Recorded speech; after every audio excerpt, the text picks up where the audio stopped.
പ്രായമായവരിലും കുട്ടികളിലും വളരെയധികം ബുദ്ധിമുട്ടുണ്ടാക്കുന്ന അല്ലെങ്കിൽ അവർ ഒരുപാട് ഫേസ് ചെയ്യുന്ന ഒരു വലിയ ബുദ്ധിമുട്ടാണ് ഈ ഡിപ്രഷൻ, മൂഡ് സ്വിങ്സ്, അമിത ചിന്ത തുടങ്ങിയവ. എൻ്റെ ഒരു കാര്യം തന്നെ പറയാം. പണ്ട് നല്ല രീതിക്ക് ആൻസൈറ്റി ഫേസിൽ ഉള്ള ഒരാളായിരുന്നു ഞാൻ. കാരണം എനിക്ക് ഇഷ്ടമാണ് ഈ മത്സരങ്ങളിലൊക്കെ പങ്കെടുക്കുന്നത്, പാട്ട് പാടുന്നത്, പ്രസംഗിക്കുന്നതൊക്കെ. പക്ഷേ എനിക്ക് ഭയങ്കരമായിട്ടുള്ള ആൻസൈറ്റിയാണ്. എൻ്റെ കൈയൊക്കെ വിറയ്ക്കും. ഈ പ്രാണായാമാസ് നമ്മൾ റെഗുലറായിട്ട് പ്രാക്ടീസ് ചെയ്യുവാണെങ്കിൽ നമുക്ക് ഒരു പരിധി വരെ സ്ട്രെസ്സിനെ കൺട്രോൾ ചെയ്യാൻ സാധിക്കുന്നതാണ്. അപ്പോൾ നമ്മൾക്ക് ഇഷ്ടമുള്ള കാര്യങ്ങൾ, ചിലർക്ക് വരയ്ക്കാൻ ഇഷ്ടമായിരിക്കും, ചിലർക്ക് വായിക്കാൻ ഇഷ്ടമായിരിക്കും, ഡാൻസ് ചെയ്യാൻ, പാട്ട് കേൾക്കാൻ, മ്യൂസിക് തെറാപ്പി, ഇതൊക്കെ വളരെ നല്ലതാണ്. ഹായ്, നമസ്കാരം. ഞാൻ doctor Ranjitha. Doctor Ranjitha's wellness clinic, Muttathara, Trivandrum. ഇന്ന് നമുക്ക് ഡിപ്രഷൻ, സ്ട്രെസ്സ്, മൂഡ് സ്വിങ്സ്, അമിത ചിന്ത തുടങ്ങിയവയെക്കുറിച്ച് നോക്കാം. പ്രായമായവരിലും കുട്ടികളിലും വളരെയധികം ബുദ്ധിമുട്ടുണ്ടാക്കുന്ന അല്ലെങ്കിൽ അവർ ഒരുപാട് ഫേസ് ചെയ്യുന്ന ഒരു വലിയ ബുദ്ധിമുട്ടാണ് ഈ ഡിപ്രഷൻ, മൂഡ് സ്വിങ്സ്, അമിത ചിന്ത തുടങ്ങിയവ. ഇനി പലർക്കും അറിയില്ല, ഞാൻ ഫേസ് ചെയ്യുന്നത് ഡിപ്രഷനാണോ, ഞാൻ ഫേസ് ചെയ്യുന്നത് ആൻസൈറ്റി ആണോ എന്നുള്ള തിരിച്ചറിവ് പലർക്കും ഇല്ല. ഞാൻ ഈ പറയുന്ന സിംറ്റംസ് അല്ലെങ്കിൽ പ്രശ്നങ്ങൾ നിങ്ങൾ ഫേസ് ചെയ്യുന്നുണ്ടോ എന്നുള്ളത് ഒന്ന് ശ്രദ്ധിക്കുക. നിങ്ങൾക്ക് ഡിപ്രഷൻ ഉണ്ടെങ്കിൽ പ്രധാനമായിട്ടും നിങ്ങൾക്ക് ലോസ് ഓഫ് ഇൻട്രസ്റ്റ്, അതായത് താല്പര്യക്കുറവ്. നമ്മൾ പണ്ട് ഇഷ്ടത്തോടെ ചെയ്തുകൊണ്ടിരുന്ന പല കാര്യങ്ങളും ഇന്ന് നമുക്ക് ചെയ്യാനുള്ള ബുദ്ധിമുട്ട്. അതായത് നിങ്ങൾക്ക് സിനിമയ്ക്ക് പോകുന്നത് പണ്ട് ഭയങ്കര ഇഷ്ടമായിരുന്നിരിക്കാം. നിങ്ങൾക്ക് അതുപോലെ പാർക്കിൽ പോകുന്നതും ബീച്ചിൽ പോകുന്നതും അതൊക്കെ ഭയങ്കര ഇഷ്ടമുള്ള കാര്യമായിരുന്നിരിക്കാം, ട്രിപ്പ് പോകുന്നതൊക്കെ. പക്ഷേ ഇന്ന് നമുക്കിത് ചെയ്യാനുള്ള വലിയ ബുദ്ധിമുട്ട്, അതായത് നമുക്ക് നമുക്ക് എവിടെയും പോകണ്ട എന്നുള്ളൊരു തോന്നൽ വരിക, എപ്പോഴും റൂമിൽ തന്നെ കിടക്കാനുള്ളൊരു തോന്നൽ, അമിതമായിട്ടുള്ള ക്ഷീണം, ശരീരവേദന, മടി, അലസത തുടങ്ങിയവ നമുക്ക് അനുഭവപ്പെടാൻ തുടങ്ങുന്നു. അതുമാത്രമല്ല, പ്രതീക്ഷ നഷ്ടപ്പെടുക, അതായത് ഇനി ഞാൻ ജീവിച്ചിട്ട് കാര്യമില്ല, എനിക്കാരുമില്ല, ഞാൻ ഒറ്റപ്പെട്ടു പോയി എന്നുള്ളൊരു തോന്നൽ നമുക്ക് ഉണ്ടാവുക. അല്ലെങ്കിൽ നമ്മുടെ വീട്ടുകാരോട് നമുക്കൊന്നും ഷെയർ ചെയ്യാനുള്ളൊരു മൂഡില്ല, നമുക്ക് എല്ലാവരിൽ നിന്നും നമ്മൾ ഒഴിഞ്ഞു മാറുന്ന പോലെയാണ്. നമ്മൾ എവിടെയെങ്കിലും പോയി ഒറ്റയ്ക്കിരിക്കുന്നു, ഇരുട്ടത്തിരിക്കുന്നു, അങ്ങനത്തെ ഉള്ള കാര്യങ്ങൾ നമ്മൾ റിപ്പീറ്റഡ് ആയിട്ട് ചെയ്തുകൊണ്ടിരിക്കുക. ഇനി രാത്രിയിലാവട്ടെ ഉറക്കം വളരെ ബുദ്ധിമുട്ട്. നമ്മൾ എത്ര കിടന്ന് ഉറങ്ങി തിരിഞ്ഞ് മറിഞ്ഞ് കിടന്നാലും നമുക്ക് ഉറക്കം വരത്തില്ല. നമ്മൾ ഓരോന്ന് അമിതമായിട്ട് ചിന്തിച്ച് കൂട്ടുക, അല്ലെങ്കിൽ ചിലർക്ക് പാനിക് അറ്റാക്ക് വരെ വരുന്നുണ്ട്. അതെന്ന് വെച്ചാൽ നമ്മൾക്ക് രാത്രി നമ്മളിപ്പോൾ ഉറങ്ങി കിടന്നാൽ കൂടെ നമ്മളൊരു 2 മണി 3 മണി സമയത്ത് ഞെട്ടി ഉണരുകയാണ്. നെഞ്ചിലൊരു കല്ലെടുത്ത് വെച്ചൊരു അത്രയും വിഷമത്തോടെ നമ്മൾ ഞെട്ടി ഉണരുകയാണ്. അതുമാത്രമല്ല, ചിലർക്കാവട്ടെ അമിതമായിട്ടുള്ള വിശപ്പ് കൂടുതലായിരിക്കും. ചിലർക്ക് വിശപ്പ് തീരെ ഉണ്ടാവില്ല, ചിലർക്ക് വിശപ്പ് ഭയങ്കര കൂടുതലായിരിക്കും. ചിലർക്കാവട്ടെ അമിതമായിട്ടുള്ള ഉറക്കം കൂടുതലായിരിക്കും. അതായത് അവർക്ക് എപ്പോഴും കിടക്കണം, അവരെപ്പോഴും കിടന്ന് ഉറങ്ങിക്കൊണ്ടിരിക്കും. അതായത് ദിവസം ഒരു 14-15 മണിക്കൂറൊക്കെ അധികമായിട്ട് അവർ ഉറങ്ങാറുണ്ട്. അപ്പോൾ ഇതൊക്കെയാണ് മെയിനായിട്ടുള്ള ഡിപ്രഷനിലെ സിംറ്റംസ്. ഇനി ചിലർക്കാവട്ടെ സൂയിസൈഡൽ ടെൻഡൻസി ഉണ്ട്. അവർക്ക് എന്തെങ്കിലും രീതിയിൽ നമ്മുടെ ശരീരത്തിനെ തന്നെ ഹാം ചെയ്യണം. ബ്ലേഡ് എടുത്ത് കൈ മുറിക്കുന്നവരുണ്ട്. നമ്മൾക്ക് എന്തെങ്കിലും രീതിയിൽ നമ്മളെ അങ്ങ് നശിപ്പിക്കാം എന്നുള്ളൊരു തോന്നൽ വരിക, അല്ലെങ്കിൽ ഇനി ഞാൻ ജീവിച്ചിട്ട് എനിക്കിനി ആരും ഇല്ല, അല്ലെങ്കിൽ എന്നെ സ്നേഹിക്കാൻ ആരുമില്ല എന്നുള്ളൊരു തോന്നൽ വരിക. ഇത്തരം കണ്ടീഷൻസാണ്. നമ്മളെ മനുഷ്യരാണ്, നമുക്കറിയാം, നമുക്ക് എല്ലാവർക്കും വിഷമങ്ങൾ വരുന്നതാണ്. ഒരു 2-3 ദിവസം ആ വിഷമം നീണ്ടു നിൽക്കുന്നത് സ്വാഭാവികമായിട്ടും എല്ലാവർക്കും ഒരു നോർമലായിട്ട് നമുക്ക് കണക്കാക്കാം. ഇനി അതല്ല, 2 ആഴ്ച 3 ആഴ്ച അതിൽ കൂടുതൽ ഈ ഡിപ്രഷൻ ഇങ്ങനെ നീണ്ടു നിൽക്കുന്നുണ്ടെങ്കിൽ നിങ്ങൾ എന്തായാലും ഒരു ഡോക്ടറിനെ അല്ലെങ്കിൽ ഒരു സൈക്കോളജിസ്റ്റിനെ കൺസൾട്ട് ചെയ്യുക. നിങ്ങളുടെ വിഷമങ്ങൾ അവരോട് തുറന്ന് പറയാൻ വേണ്ടി ശ്രമിക്കുക. കൂടുതലും നമ്മൾക്ക് നമ്മുടെ വിഷമങ്ങൾ ഷെയർ ചെയ്യാൻ ഒരാളുണ്ടെന്നുണ്ടെങ്കിൽ തന്നെ നമ്മുടെ പകുതി പ്രശ്നങ്ങളും അവിടെ തന്നെ കുറയും. അപ്പോൾ ഇതാണ് പ്രധാനമായിട്ടും ഡിപ്രഷനിൽ നമ്മൾക്ക് അനുഭവപ്പെടുന്ന സിംറ്റംസ് എന്ന് പറയുന്നത്. ഇനി ആൻസൈറ്റി എന്ന് പറഞ്ഞാൽ അമിതമായ ഉത്കണ്ഠ അല്ലെങ്കിൽ അമിതമായ ഭയമാണ്. ഫോർ എക്സാമ്പിൾ, ഇപ്പോൾ നമ്മളുടെ വേണ്ടപ്പെട്ടവർക്ക് ആർക്കെങ്കിലും ഒരു അസുഖം വന്നു, അതായത് ക്യാൻസറോ കൊറോണയോ അങ്ങനെ എന്തെങ്കിലും ഒരു അസുഖം വന്നെന്ന് വെക്കുക. നമുക്ക് ഭയങ്കര ആദി കൂടുകയാണ്. എനിക്കിനി അങ്ങനെ എന്തെങ്കിലും സംഭവിക്കുമോ, എൻ്റെ അച്ഛനോ അമ്മയ്ക്കോ എൻ്റെ മക്കൾക്കോ ആർക്കെങ്കിലും ഇങ്ങനെ സംഭവിക്കുമോ എന്നുള്ള ആദ്യം നമ്മുടെ മനസ്സിൽ കിടന്ന് അത് നമുക്ക് ഓവർ തിങ്കിങ്ങിലോട്ട് പോയി അത് ഡിപ്രഷനിലോട്ട് പോകുന്നവരുണ്ട്, പാനിക് അറ്റാക്ക് വരെ ആവുന്നവരുണ്ട്. അതാണ് അമിത ഉത്കണ്ഠ എന്ന് പറയുന്നത്. നമ്മൾ കുഞ്ഞുങ്ങൾക്ക് കൂടുതലായിട്ട് ഇത് കാണാറുണ്ട്. അതായത് ഈ സ്റ്റേജ് ഫിയർ, അതായത് സെമിനാർ എടുക്കുമ്പോഴും ക്ലാസ്സിൽ അല്ലെങ്കിൽ ടീച്ചർ ക്വസ്റ്റ്യൻ ചോദിക്കുമ്പോഴും ഒക്കെ ഉള്ള അമിതമായിട്ടുള്ള പേടി, അല്ലെങ്കിൽ ഒരു സ്പീച്ച് കൊടുക്കുക, കുറേ പേര് ഇരിക്കുന്ന സ്ഥലത്ത് പോയി സംസാരിക്കുമ്പോൾ ഉണ്ടാവുന്ന പേടി, ഇതൊക്കെ കുട്ടികൾക്ക് കൂടുതലായിട്ട് ഇപ്പോഴും കണ്ടുവരുന്നുണ്ട്. അപ്പോൾ അതൊക്കെ നമ്മൾ ഈ ഒരു ആൻസൈറ്റിനെ ഓവർകം ചെയ്യണമെന്നുണ്ടെങ്കിൽ നമ്മളത് റിപ്പീറ്റഡ് ആയിട്ട് ചെയ്യുക എന്ന് മാത്രമേ ഉള്ളൂ വഴി. എൻ്റെ ഒരു കാര്യം തന്നെ പറയാം. പണ്ട് നല്ല രീതിക്ക് ആൻസൈറ്റി ഫേസിൽ ഉള്ള ഒരാളായിരുന്നു ഞാൻ. കാരണം എനിക്ക് ഇഷ്ടമാണ് ഈ മത്സരങ്ങളിലൊക്കെ പങ്കെടുക്കുന്നത്, പാട്ട് പാടുന്നത്, പ്രസംഗിക്കുന്നതൊക്കെ. പക്ഷേ എനിക്ക് ഭയങ്കരമായിട്ടുള്ള ആൻസൈറ്റിയാണ്. എൻ്റെ കൈയൊക്കെ വിറയ്ക്കും, അതുപോലെ തന്നെ എനിക്ക് തൊണ്ട വരളും, തളർന്ന പോലെയൊക്കെ എനിക്ക് തോന്നുമായിരുന്നു. പക്ഷേ എനിക്കത് അറിയില്ലായിരുന്നു ഇത് എനിക്ക് ആൻസൈറ്റി ആണ്. ഞാൻ വിചാരിക്കുന്ന ഈ പങ്കെടുക്കുന്ന കുട്ടികൾക്കെല്ലാം ഈ ഒരു പേടി ഉണ്ടായിരിക്കും എന്നാണ് എൻ്റെ ഒരു ധാരണ. പക്ഷേ ഇത് അങ്ങനെയല്ലായിരുന്നു എന്ന് എനിക്ക് പിന്നീടാണ് മനസ്സിലായത്. പക്ഷേ ഞാൻ എന്ത് ചെയ്യും, ഞാൻ പങ്കെടുക്കുമായിരുന്നു. എനിക്ക് അല്ലെങ്കിൽ ഇനി പങ്കെടുക്കാതെ എനിക്ക് സമ്മാനം കിട്ടിയില്ലെങ്കിൽ മറ്റുള്ളവർ കിട്ടുമ്പോൾ ഞാൻ അയ്യോ ഞാനിത് പങ്കെടുത്തിരുന്നെങ്കിൽ എനിക്ക് സമ്മാനം കിട്ടുമായിരുന്നല്ലോ എന്നുള്ളൊരു കുറ്റബോധം എനിക്ക് പിന്നീട് തോന്നും. അതുകൊണ്ട് ഞാൻ എന്ത് ചെയ്യും, ഞാൻ എന്തായാലും പോയി പങ്കെടുക്കും. പക്ഷേ ഞാൻ ഇത്രയും ഫേസ് ചെയ്യുന്നുണ്ടായിരുന്നു. പിന്നെ ഞാൻ റിപ്പീറ്റഡ് ആയിട്ട് കുറേ വട്ടം ഇങ്ങനെ പങ്കെടുത്ത് വന്നപ്പോഴാണ് കുറച്ചെങ്കിലും എൻ്റെ ആൻസൈറ്റി അന്ന് കുറഞ്ഞു തുടങ്ങിയത്. അപ്പോൾ ഇപ്പോൾ എനിക്കത് കറക്റ്റായിട്ട് മനസ്സിലായി. അതുകൊണ്ട് നിങ്ങൾ ആൻസൈറ്റി എന്തെങ്കിലും ഫേസ് ചെയ്യുന്നുണ്ടെന്നുണ്ടെങ്കിൽ നിങ്ങളത് റിപ്പീറ്റഡ് ആയിട്ട് ചെയ്യാൻ ശ്രമിക്കുക. ഫോർ എക്സാമ്പിൾ നമ്മളിപ്പോൾ ആദ്യമായിട്ട് വാഹനം ഓടിക്കുകയാണ്.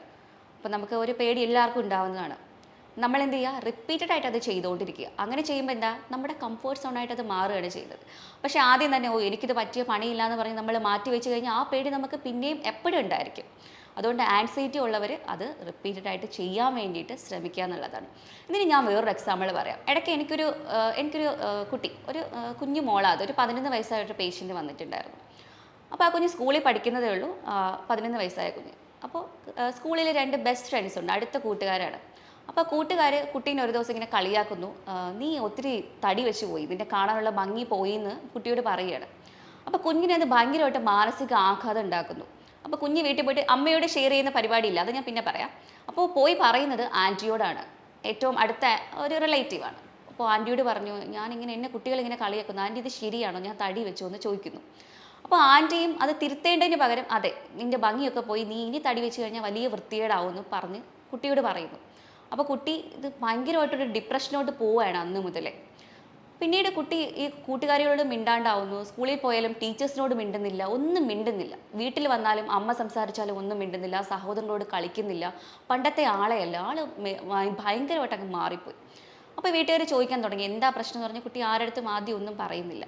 അപ്പോൾ കൗൺസിലിങ്ങിന് പോകുമ്പോഴത്തേക്കാണ് ഡോക്ടറോട് പറയുന്നത് ഇതുപോലെയാണ്, എനിക്ക് കുട്ടികൾ ഇങ്ങനെ പറഞ്ഞപ്പോൾ, എൻ്റെ ബെസ്റ്റ് ഫ്രണ്ട്സാണ് അവരെന്നോട് ഇങ്ങനെ പറഞ്ഞപ്പോൾ എനിക്ക് ഭയങ്കര വിഷമമായി.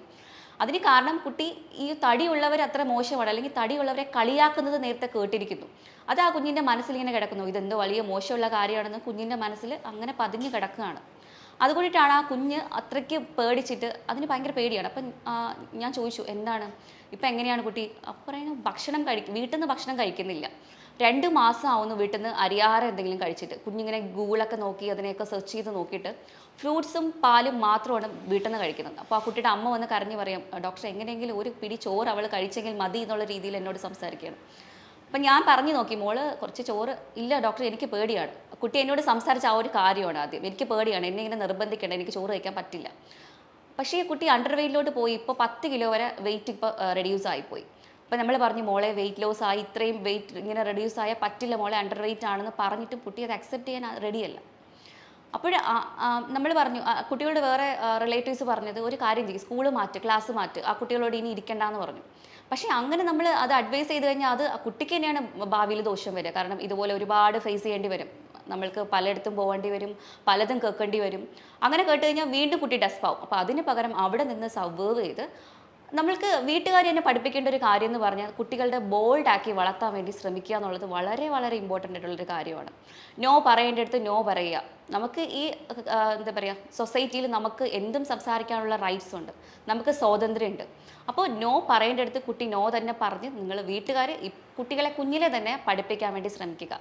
മറ്റുള്ളവർ നമ്മുടെ ജീവിതത്തിൽ കയറി തലയിടാനുള്ള ഒരു കാര്യം നമ്മളത് ഉണ്ടാക്കി കൊടുക്കണ്ട, അതിനുള്ള കാര്യമില്ല. നമ്മുടെ ജീവിതം നമ്മൾ തന്നെയാണ് നോക്കേണ്ടത്. ഇൻഡിപെൻഡൻ്റ് ആയിട്ട് കുട്ടികളെ വളർത്താൻ വേണ്ടിയിട്ട് പാരൻസ് മാക്സിമം വീട്ടിൽ നിന്ന് അവർക്ക് അഡ്വൈസ് കൊടുക്കേണ്ടത് വളരെ വളരെ ഇമ്പോർട്ടൻ്റ് ആണ്.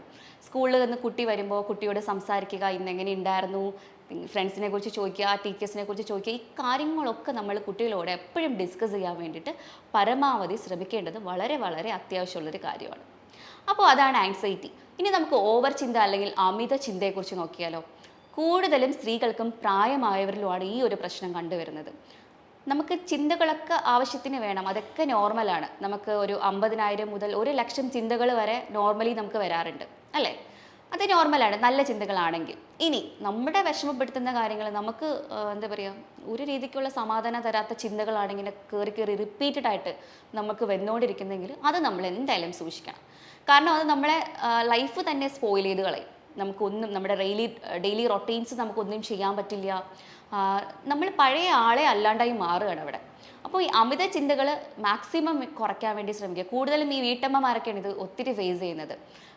വർക്കിംഗ് വുമൻസിന് അധികം ഇല്ലെങ്കിൽ പഠിക്കുന്ന കുട്ടികൾക്ക്, ഗേൾസിനും, അതുപോലെ തന്നെ ഈ വീട്ടമ്മമാർക്കും 60 വയസ്സ് കഴിഞ്ഞ സ്ത്രീകൾക്കും ഒക്കെ ഒരുപാട് അമ്മമാരൊക്കെ വന്ന് പറയാറുണ്ട് ഇതുപോലെ. അവരൊക്കെയാണ് ഇത് കൂടുതലായിട്ടും ഈ ഓവർ തിങ്കിങ് പ്രശ്നങ്ങൾ ഫേസ് ചെയ്യുന്നത്. അപ്പോൾ നമുക്കിത് എങ്ങനെയൊന്ന് ഓവർകം ചെയ്യാം എന്നുള്ളതിനെ കുറിച്ച് നോക്കാം.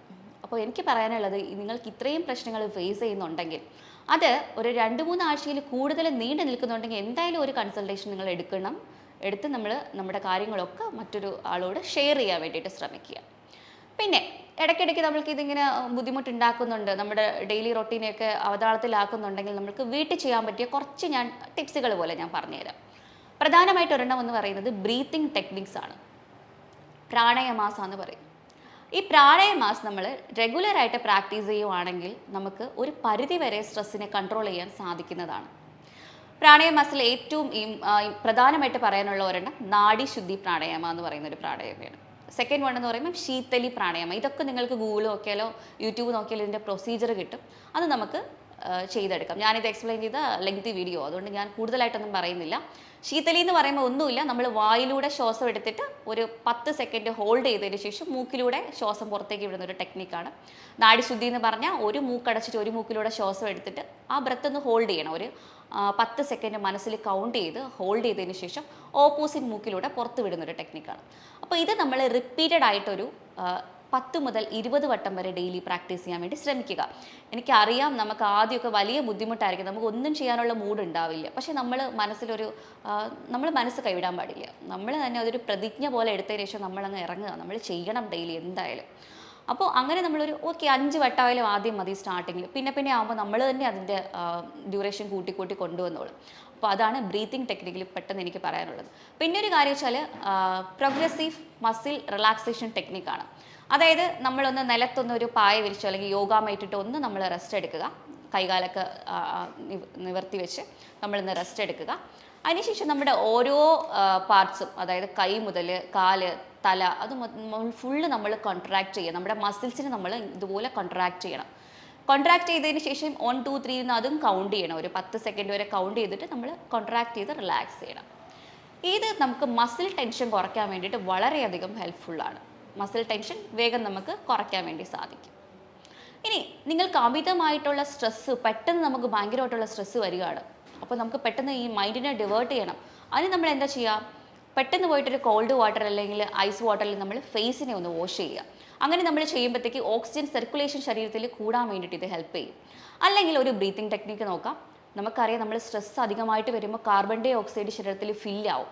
അപ്പോൾ അതിനെ പുറത്ത് കളയാൻ വേണ്ടിയിട്ട് നമ്മൾ ഡീപ്പ് ഇൻഹലേഷൻ നമ്മുടെ മൂക്കിലൂടെ എടുത്തിട്ട് വായിലൂടെ നമ്മളത് പുറത്തേക്ക് വിടുക. അതായത് ഡീപ്പ് ഇൻഹലേഷൻ നമ്മൾ മൂക്കിലൂടെ എടുത്തിട്ട് വേണമെങ്കിൽ നമുക്കൊന്ന് ഹോൾഡ് ചെയ്യാം. ഒരു 10 സെക്കൻഡ് വരെ ഹോൾഡ് ചെയ്യുക. 1, 2, 3 എന്ന് കൗണ്ട് ചെയ്ത് 10 സെക്കൻഡ് ഹോൾഡ് ചെയ്തിട്ട് വായിലൂടെ പുറത്തേക്ക് വിടുക. ഈ ഒരു ടെക്നിക്ക് ചെയ്യുവാണെങ്കിൽ കാർബൺ ഡൈ ഓക്സൈഡ് വേഗം റിലീസായിട്ട് നമുക്ക് ഓക്സിജൻ ശരീരത്തിൽ കൂടാനായിട്ട് ഇത് ഹെൽപ്പ് ചെയ്യും. അപ്പോൾ ഈ ഒരു ടെക്നിക്സ് നിങ്ങൾ ഒന്ന് ട്രൈ ചെയ്ത് നോക്കുക. നിങ്ങൾക്ക് അമിതമായിട്ടുള്ള സ്ട്രെസ്സ് വരുമ്പോൾ ഇത് പെട്ടെന്നൊന്ന് മാറ്റിയെടുക്കാൻ വേണ്ടിയിട്ട്, മൈൻഡിനെ ഒന്ന് ഡൈവേർട്ട് ചെയ്യാൻ വേണ്ടിയിട്ട് ഇതൊന്ന് നിങ്ങൾക്ക് ശീലിച്ച് നോക്കാം. അതുപോലെ തന്നെ കുറച്ച് വൈറ്റമിൻസ് ഇതിന് വളരെ ഇമ്പോർട്ടൻ്റ് ആണ്. നിങ്ങൾക്ക് vitamin D, vitamin C, vitamin E ഒക്കെ നിങ്ങൾ പരമാവധി കഴിക്കാൻ വേണ്ടിയിട്ട് ശ്രമിക്കുക. പരമാവധി ഭക്ഷണത്തിൽ നിന്ന് കഴിക്കാൻ വേണ്ടി ശ്രമിക്കുക. അതുപോലെ തന്നെ ഇമ്പോർട്ടൻ്റ് ആണ് vitamin B12 supplement. Vitamin D ആണെങ്കിൽ അഡൽട്ട് ഡോസ് ആണെങ്കിൽ 60K ആണ്. അത് നമുക്ക് വീക്ക്ലി ഓൺസ് വെച്ചിട്ട് കഴിക്കാം. വൈറ്റമിൻ B12 ആണെങ്കിൽ ഭക്ഷണത്തിൽ കൂടെ നമുക്ക് കിട്ടുന്നത് വെച്ചാൽ നമുക്ക് ഒരുപാട് നട്ട്സ്, സീഡ്സ്, മീറ്റ്സുകൾ, ചിക്കൻ, മീൻ, മുട്ടയൊക്കെ ധാരാളം കഴിക്കുവാണെങ്കിൽ അതിൽ നിന്ന് വൈറ്റമിൻ B12 നമുക്ക് കിട്ടും. വൈറ്റമിൻ ഡി വന്നിട്ട് വെയിൽ കൊണ്ടാലാണ് നമുക്ക് കിട്ടുക. കാരണം ഇപ്പോൾ അബ്സോർപ്ഷൻ പവർ എല്ലാവർക്കും വളരെ കുറവാണ് വെയിൽ കൊണ്ടായാലും. അതുകൊണ്ട് നമുക്ക് സപ്ലിമെൻറ്റ് ഫോമിൽ എടുക്കുന്നത് കുറേ നല്ലതായിരിക്കും. കുട്ടികളാണെങ്കിൽ 2000ൻ്റെ ഡോസ് വേണമെങ്കിൽ നമുക്ക് കഴിക്കാം. അങ്ങനെ വൈറ്റമിൻ ഡെഫിഷ്യൻസീസ് വന്നു കഴിഞ്ഞാലും ഈ ഡിപ്രഷൻ കൂടാൻ അത് ഭയങ്കര ഒരു കാരണമാണ്, പ്രത്യേകിച്ച് വൈറ്റമിൻ ഡി. അതുകൊണ്ട് നിങ്ങളത് വേണമെങ്കിൽ ഒന്ന് ചെക്ക് ചെയ്തിട്ട് അതിനാവശ്യമുള്ള സപ്ലിമെൻറ്റ്സ് എടുക്കാൻ വേണ്ടിയിട്ട് ശ്രമിക്കുക. മറ്റൊരു കാര്യം എക്സസൈസ് ആണ്. നിർബന്ധമായിട്ട് നമ്മൾ ഒരു ദിവസം ഒരു 30 മിനിറ്റെങ്കിലും നമ്മൾ എക്സസൈസ് ചെയ്യാൻ വേണ്ടിയിട്ട് ശ്രമിക്കുക. 30 മുതൽ 40 മിനിറ്റ് വരെ എക്സസൈസ് നമ്മൾ സ്റ്റാർട്ടിങ്ങിൽ ചെയ്തു തുടങ്ങുക. പിന്നെ നമുക്ക് അതിൻ്റെ ഡ്യൂറേഷൻ കൂട്ടിയിട്ട് 1 മണിക്കൂർ ആ ഒരു രീതിയിൽ നമുക്ക് കൊണ്ടുപോകാം. നമ്മളിങ്ങനെ എക്സസൈസ് ചെയ്യുമ്പോൾ നമുക്ക് മസിൽ ടെൻഷൻ, ഞാൻ നേരത്തെ പറഞ്ഞ പോലെ മസിൽ നമുക്ക് ടെൻഷൻ റിലീസ് ചെയ്യാനും നല്ല രീതിക്ക് നമുക്ക് ഉറക്കം കിട്ടാനും ഒക്കെ നമുക്ക് ഹെൽപ്പ് ആവും.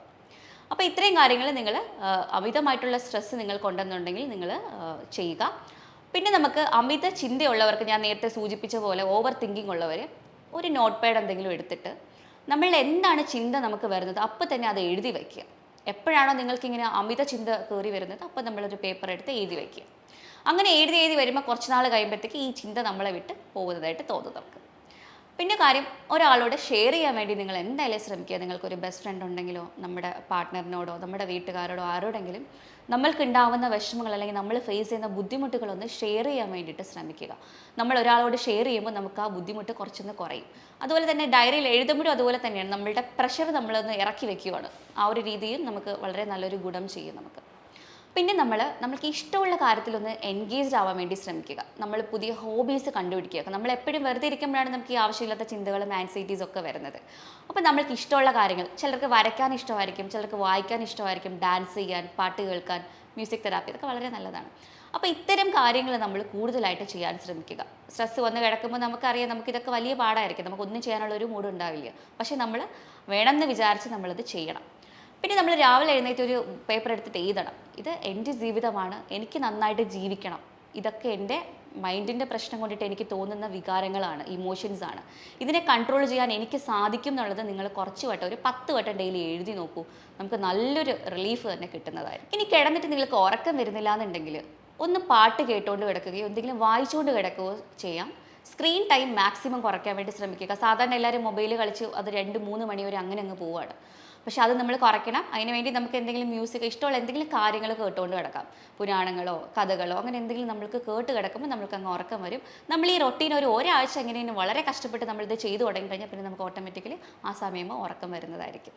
അപ്പോൾ ഇത്തരം പ്രശ്നങ്ങൾ നിങ്ങൾ ഫേസ് ചെയ്യുന്നുണ്ടെങ്കിൽ, 2-3 ആഴ്ചയിൽ കൂടുതൽ നിങ്ങൾക്ക് നീണ്ടു നിൽക്കുന്നുണ്ടെങ്കിൽ, നിങ്ങൾ എന്തായാലും ഒരു പ്രൊഫഷണൽ ആയിട്ടുള്ള ഡോക്ടറിനെ കൺസൾട്ട് ചെയ്യാൻ വേണ്ടി ശ്രമിക്കുക. അവരോട് ഈ കാര്യങ്ങളൊക്കെ തുറന്ന് പറയുക. ചിലരൊക്കെ പറയാറുണ്ട് 1 വർഷത്തോളം ഞാനിത് അനുഭവിക്കുന്നു എന്നുള്ളത്. അപ്പോൾ എനിക്ക് ചോദിക്കാനുള്ളത്, എന്തുകൊണ്ട് നിങ്ങളൊരു ഡോക്ടറിനെ കാണുന്നില്ല എന്നുള്ളതാണ്. അപ്പോൾ നിങ്ങൾ എന്തായാലും ഒരു പരിഹാരം കണ്ടുപിടിക്കുക. കൂടുതൽ എന്തെങ്കിലും അറിയണം എന്നുണ്ടെങ്കിൽ താഴെ കാണുന്ന നമ്പറിലോട്ട് വിളിക്കാവുന്നതാണ്. അപ്പോൾ മറ്റൊരു വീഡിയോ ആയിട്ട് വീണ്ടും കാണാം. Thank you so much.